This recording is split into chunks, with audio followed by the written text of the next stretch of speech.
In today's video, I'm going to teach you how to use Smartsheet.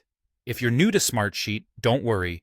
We're going to walk through each step of the process to make sure you feel confident navigating this powerful tool. First things first, let's talk about how to get started. You'll need to create an account, so head over to smartsheet.com and sign up.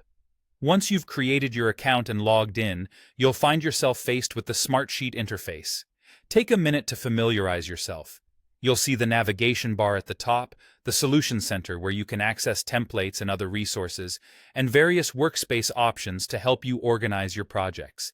Now that you're comfortable with the interface, let's dive into building your first sheet. This is where all your project magic begins. To create a new sheet, you simply click the plus icon. You'll have the choice to start from scratch or use one of the many templates Smartsheet offers, which can save you time and provide structure.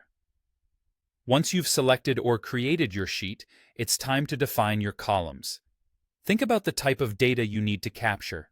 Common columns might include task name, assigned to, start date, end date, and status. This structure helps organize your information and keep your team on track.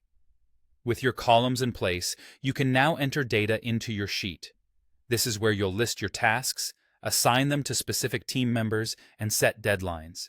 Remember, this is a living document, so don't worry if things change. A quick edit is all it takes to update your plan.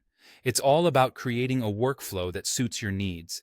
Once you've got some data in there, it's time to visualize it.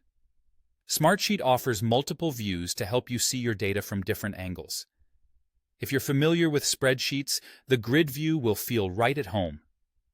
For those managing project timelines and dependencies, the Gantt view is invaluable. If you prefer a more visual approach, the card view is excellent for Kanban-style task management. Lastly, the calendar view sorts tasks by due dates, giving you a time-based perspective on your workload. To truly make these views work for you, take advantage of the customization options.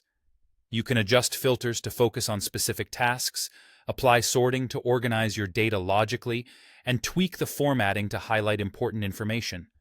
Smartsheet is designed to be flexible, allowing you to tailor your view to match your project's needs. And there you have it. You now know the basics of setting up and working within Smartsheet. Remember that practice makes perfect, so don't hesitate to explore and experiment with the different features Smartsheet has to offer. Thanks for watching, and happy Smartsheeting!